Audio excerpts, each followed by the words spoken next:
Welcome to lesson 6. So, the mindset affirmation for today, value systems, I'm calling it. I'm going to help you decide for yourself what that is and what that means, okay? So, mindset affirmation. I decide what my value system is and what works for me. Okay, maybe that was kind of lame, but it's to the point. So, last time we talked about inner character development, I brought up the worth issue. I brought about the different areas, the different qualities that you could work on to develop inner character in helping you be a leader. And then I also had you do a couple of different writing exercises and including the self-love one and doing simple things to give yourself love daily. Okay, so even if it's one thing you do, okay, you are a success in coming away from that episode. So right now we're going to talk about picking a guidance system that works for you. Perhaps you already have one. I'm calling it a guidance system, but you might just be like, I grew up Catholic or I grew up Christian or whatever it is.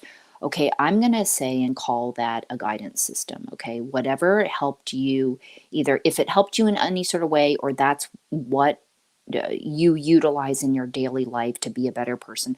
I don't really know a better way to describe that other than I am talking about these things, which it could be organized religion, right, which is different than being spiritual.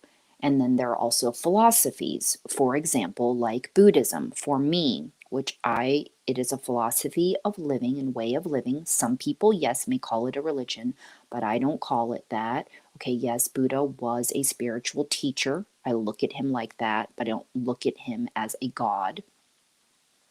Okay, and we don't worship statues. So it is a philosophy of compassion, and yes, there is more and more to it, but I take bits and pieces from it. Okay, so now I'm also going to bring up, so there are other philosophies out there and thought leaders and freedom thinkers. There's lots of things from the past, okay? Stoicism is one of the things I haven't studied completely, but I do love some of the things from it and the philosophies, like the way that they look at death. And so in our country, that is another thing that I would like to help facilitate change in and how we look at that. One of my favorite sayings that I heard from the Stoics when it comes to death is looking at it as, and so they have been returned. So whatever that means to you, for me, I look at it as being returned to the source, whatever that is, okay, because I believe in oneness. So whatever your beliefs, it's funny, I know to say this, but if you just believe somebody dies and goes in the ground and dead and is over, I know that's not totally positive thinking right there to believe that they have returned to the source of the ground. That's kind of funny, but maybe that's what works for you, okay? So now I'm going to talk about, of course, martial arts discipline. If you haven't already studied it, there are that already in there. Martial arts has so many beautiful things within it. And so I'm going to talk about that and the Bushido Code. Bushido. Yeah, I think that's how you say it. So the Unwritten Samurai Code of Conduct, and I'm bringing that up because it's a freaking badass name. But even still, I pick things from that as well that resonate with me, right? So a true warrior holds that loyalty, courage, compassion, and honor are important. And I would add so many other things to this list. If you look it up, I think it says there's 5, 7, and 9 different codes of bliss. But I would add more stuff: respect, honesty, sincerity, self control. I just look at all of these as mindset mastery, something that that has always been ingrained in me. I think I have realized that I have been born with certain qualities that I was like, oh, hey, I'm already like that. but it sounds good to read about it. But I also, of course, like anybody else, like you may have heard about it, is that we have a shadow side and the dark side that has been influenced by lots of other things. And so I battle that negativity within myself. So I wouldn't say I have to try hard about being a noble being. If anything, I have to try hard not to think negative about myself and actually negative about the world. And because I have a lot to do, I feel like in this life. And so I feel like I'm very dramatic, and it makes me, though, feel like people aren't really caring. And so that's something I need to get over because I am doing what I love and I'm very passionate about it. And really, that's all that matters. And hopefully, it's helping somebody, right? So, a lot of people there might be some people, right, this is easy for them, and some people it's more difficult because of their upbringing and influence. And so words really resonate with them, and all the stuff that I just talked about before, actually hearing these things, they could be hearing it for the very first time, right? And so we're going to go into leading into, how this is going to affect leadership and laying the solid foundation, but I kind of already talked about it in the dysfunctions of a team.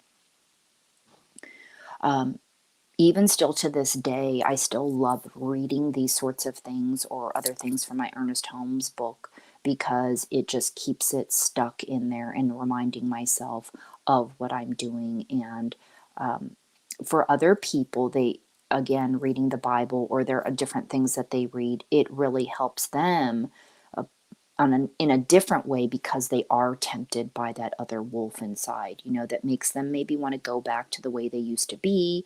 I've talked to actually former criminals and different um, former criminals, who that is one of the reasons, they need it because they do feel tempted. And I think in some ways too, it may just be, it's easier to go back to your old ways. So that's where the discipline comes in. And then in life, first responder industry, again, or not, we see people in power that always seem to win and get ahead. Same thing in my industry too, back in the day, holistic wellness and looking at holistic wellness as an esthetician in skincare. I was the black sheep that was, I was into herbs and I was educating people about things like birth control affecting pigmentation on the face and liver issues and all these sorts of things, causing breakouts, whatever it was, or certain medications that they would be on. But yes, I was the outside the box, as I've always been, even in my industry, and again, still kind of now. So there are lots of things that, like I said, you may think like somebody has some beautiful life, but there's a lot of different things going on in their brain that they struggle through on a daily basis. So I want you to ask yourself what works for you. Okay, maybe you are your own guidance system. You set your own values. You don't need anybody, you don't need any structure. You don't need any of that. And that is great. Okay, and some people do need it. So I am not talking bad about that if you are your own boss. I love it, actually. So maybe you incorporate all your different ways into what you do, and so that will make you a great leader.